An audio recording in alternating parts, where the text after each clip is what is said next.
Good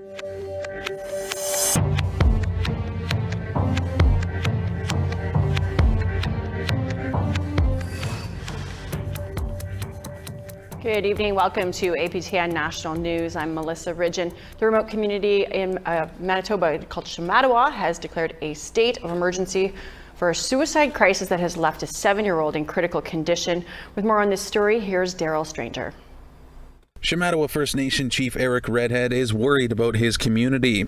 He said there have been a number of suicide attempts in recent months, but 2 recent incidents prompted the state of emergency.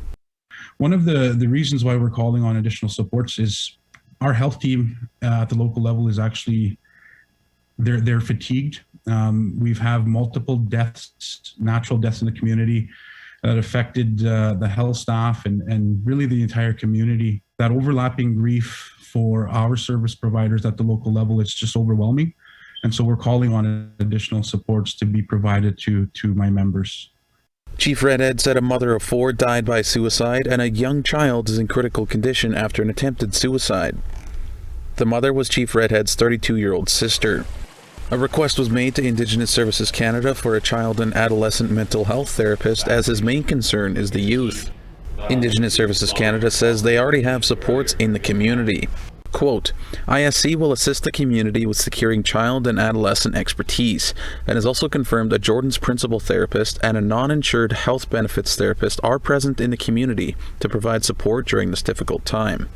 MKO Grand Chief Garrison Satie believes the pandemic has exposed gaps within First Nations communities, including suicide.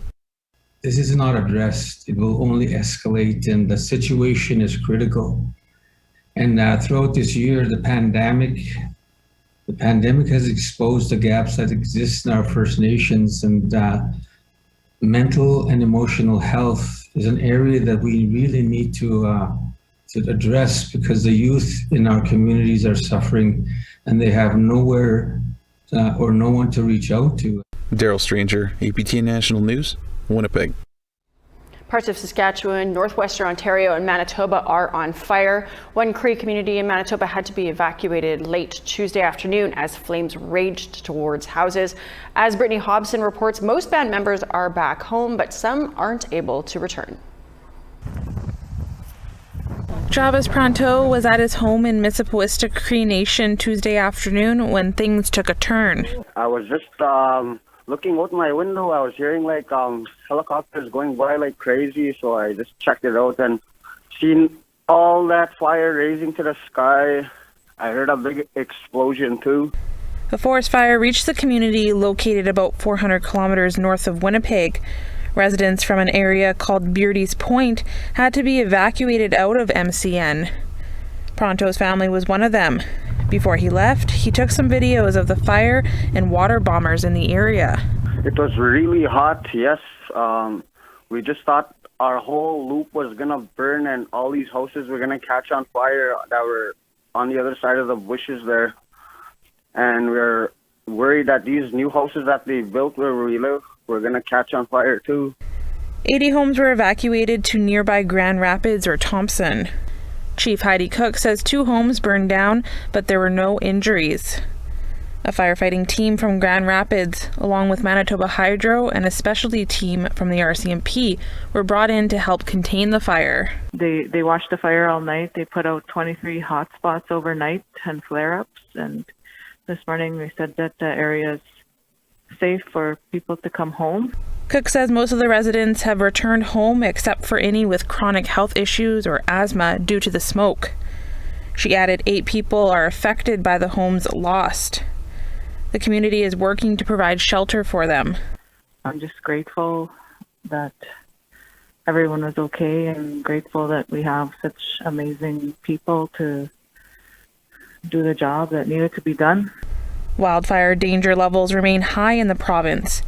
There are roughly 30 active fires, with 9 of them being classified as out of control.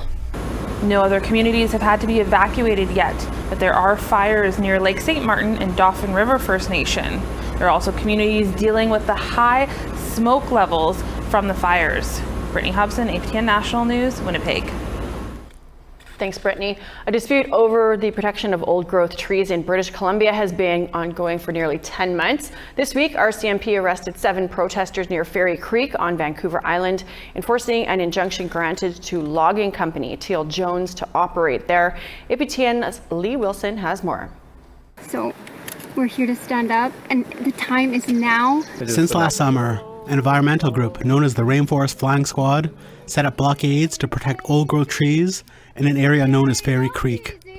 Early last month, the BC Supreme Court granted Teal Jones an injunction to access the area. The Pacheedaht First Nation, the local nation, has a logging deal with Teal Jones. They asked the protesters to stand down. But Pacheedaht elder William Jones, a leader of the protests against the logging, called for more support. The group comes from all backgrounds, and they remain at the blockades and the camps on the logging roads to protect the trees, willing to be arrested for their cause. We're here to protect the trees. Are you willing to get arrested? I may get arrested today. I'm here to protect the old growth trees. And if it takes being arrested to do that, I'll do that. By you blockading this road and preventing Teal Cedar and their contractors from conducting their operations, you are in breach of this injunction order. On Monday, the RCMP started enforcing the injunction, creating checkpoints. While the RCMP were enforcing the injunction, media and local chiefs needed to be escorted with an officer. Yesterday, in a large force, they marched down the logging roads, setting space for protesters, observers, and media. It's important to note that the RCMP is impartial in this.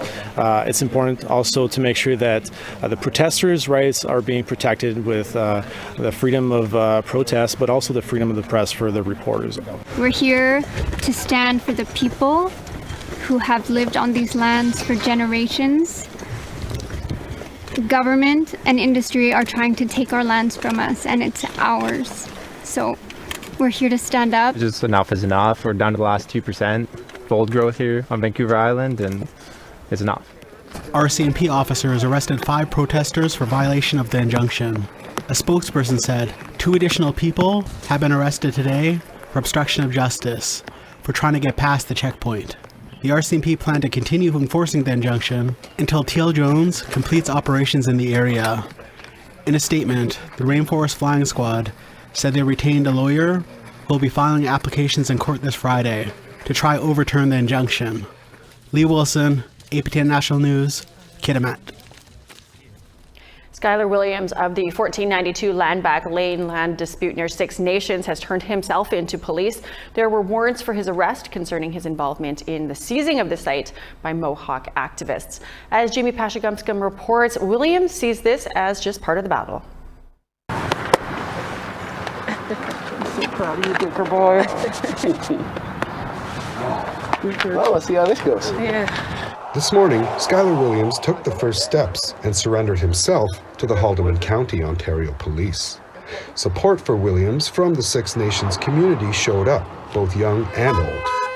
Williams says he would like to see the charges dropped as an act towards reconciliation and nation-to-nation relations. No. This is me spending 10 months with warrants over my head. You know, I'm a father of 4. I need to be able to take care of my kids. I need to be able to, see my daughter off to college. I need to be able to, take my daughter to sports stuff, my other daughter to, the store, without having to look over my shoulder. Supporters on the scene were thrilled when Williams was released a short time later with a list of his charges. According to the OPP, the charges Williams is facing are 2 counts of mischief, 2 counts of disobeying an order of the court, intimidation, and failure to comply with an undertaking. Activists from Six Nations have been occupying this site since July 2020. The purpose was to halt construction of a housing project they say is on ancestral Mohawk land. After leaving the OPP detachment, Williams visited another site and posted this to social media, saying despite a moratorium, construction on disputed lands continue. And these houses aren't being built for our people. These houses are being built for everybody else, for that settlement to continue along our lands. This is absolutely ridiculous. And now that we've got folks from the Confederacy and the Band Council and every single family, every single group and organization within Six Nations and outside of that saying absolutely no to development, like this is what we're talking about when we see destruction. We don't We don't see this as progress. We don't see this as a move forward. This is what destruction looks like. Williams was released under the condition that he will not return to the land-backed lane site at Mackenzie Road, and he is to appear in court on June 1st. APTN reached out to the mayor of Haldimand County and the elected chief of Six Nations, but didn't hear back. Jamie Pashagumskam, APTN National News, Ottawa. Nunavut's struggle to contain COVID-19 mainly held the line today with 4 new cases, but 5 people being deemed recovered. 63 of the 64 active cases are in Iqaluit. Earlier this week, we told you about some confusion in Iqaluit over who to call to report public health violations, and that no one had been charged or fined for breaking those regulations. Well, that changed today. Government officials report multiple arrests and 1 charge with 119 complaints made to RCMP. The actions have been taken is there's been 5 arrests. There's been 1 person escorted to isolation. There's been 1 fine, 1 relocated, 2 sent to enforcement, someone in charge of enforcement, 11 written warnings, and 36 verbal warnings. We need to take a break, but still ahead, a day to honor one of the first Indigenous NHL players. Stay with us.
May is Sexual Violence Awareness Month in Alberta, and the Sexual Assault Centre of Edmonton is hiring an Indigenous community liaison. APTN's Chris Stewart has more.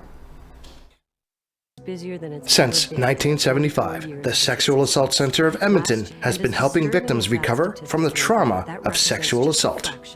They offer a support and information phone line, child and youth counseling, individual and group counseling, police and court supports, and more.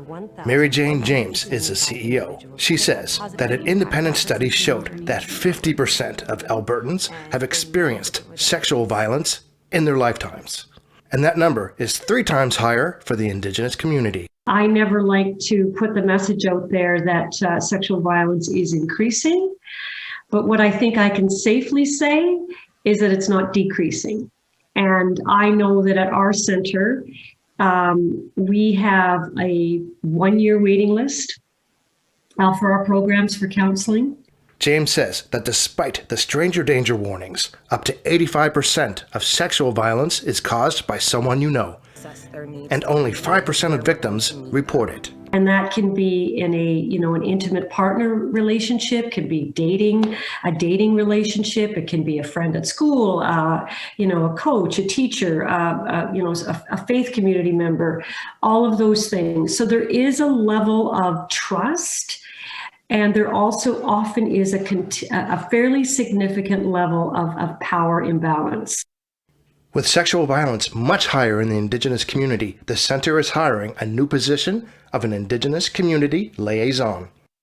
She is hoping to help more Indigenous people who have been traumatized. Let's take a year, let's design a program, let's get out there in the community, boots on the ground, talk to people. What do you need us to be for you? How can we help you? How can we reduce the barriers? How can we make our space as culturally relevant and safe for you? What would it take for us to have you come to our agency to receive that support? The new position starts in June. The center can be contacted in person, phone, or at sace.ca. Chris Stewart, APTN National News, Edmonton. Saskatchewan and the City of Saskatoon declared yesterday, May 18th, as Fred Sasakamoose Day. Sasakamoose was one of the first Indigenous NHL players. Here's Priscilla Wolf with all of the details of what the big day was all about. The City of Saskatoon proclaims May 18th, 2021 as Fred Sasakamoose Day in Saskatoon, Saskatchewan. In Saskatoon, Fred Sasakamoose Day was celebrated with the announcement of a statue of Sasakamoose that will go up next to Gordie Howe in front of SaskTel Centre in Saskatoon. Mayor of the City of Saskatoon, Charlie Clark, says it's important to acknowledge his legacy. The generosity of this man to our community and the love and commitment he had for especially the young people growing up here is something that has made a huge difference in our city, and it's going to be great to be able to pay tribute to him with this new statue and sculpture out in front of SaskTel Centre. The day was also the official launch of Fred's book, Call Me Indian, which is about his life in his own words. He passed away in November, but was able to finish his memoir before his death. His son, Neil Sasakamoose, says his dad worked on the book since 2018, and he was ready to finally have his story told his way. I told my dad, I think you should do this. I think you're 84 years old. I think you should get this done. I really think you should put your history down on paper now. The book was also completed with the help of Neil's son, Zane. He made one condition, and he said, the only way I'm gonna get my words on paper is only through Zane, my son, which would be his grandson. I'm gonna give my story to Zane. I'm gonna talk to Zane, and Zane can record me and he can ask me questions. Call Me Indian can be purchased on Amazon or in bookstores now. The Fred Sasakamoose statue will be installed at SaskTel Centre in the fall. Priscilla Wolf, APTN National News, Saskatoon. Well-deserved honor, and I'm sure you will be rushing out to buy that book too. It'd be interesting to see what he had to say in there. Well, we need to take one more break, but when we come back, we are going to be tanning moose hides.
Welcome back. It's time now for our photo of the day.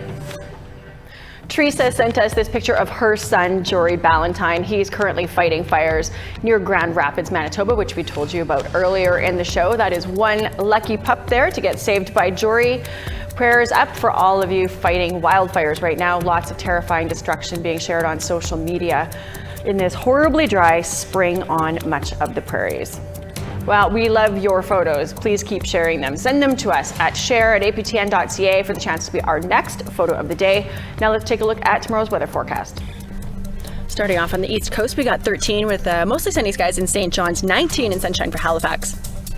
Kuujjuaq 17, and some showers expected there. Inukjuak +1 and a mix of sun and clouds.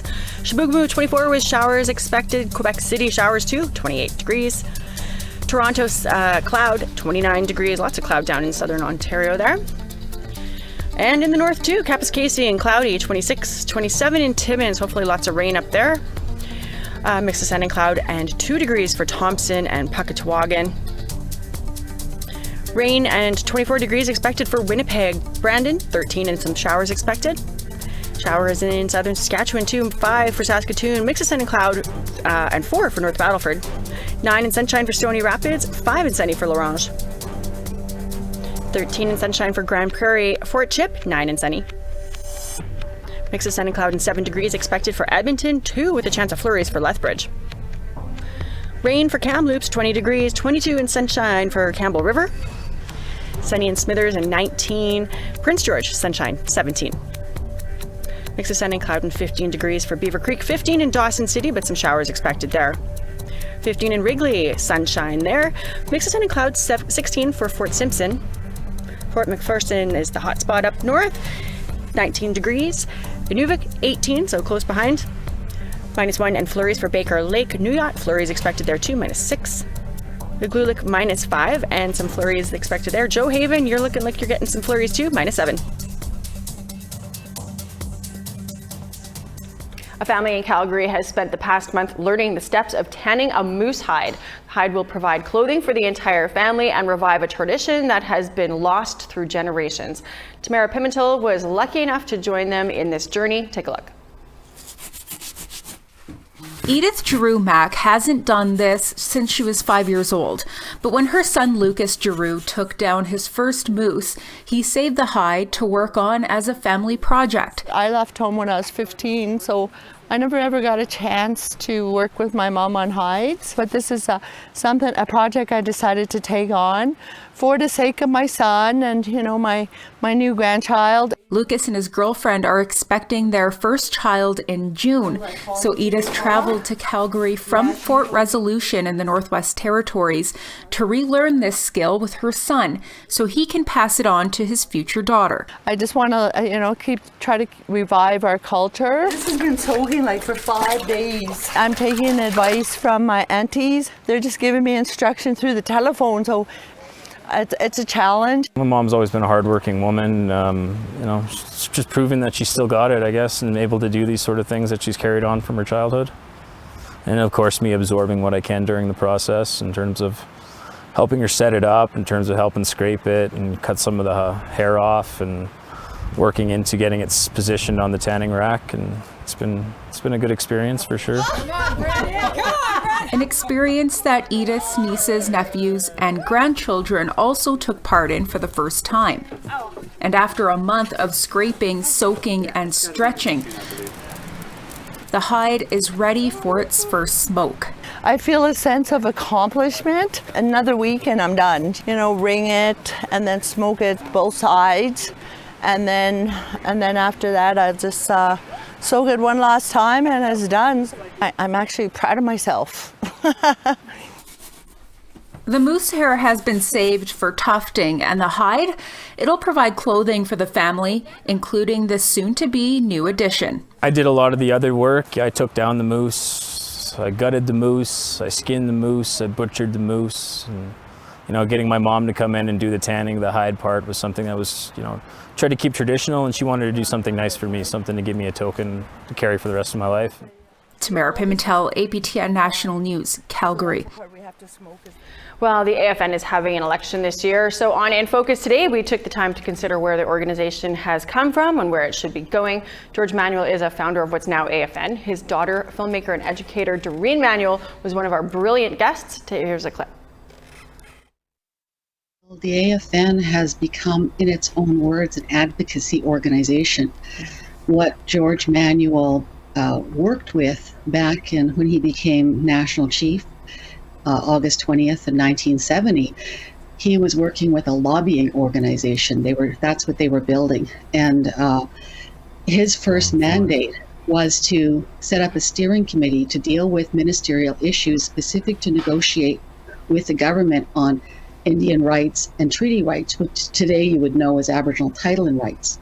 And, you know, they were true to that fight and that battle.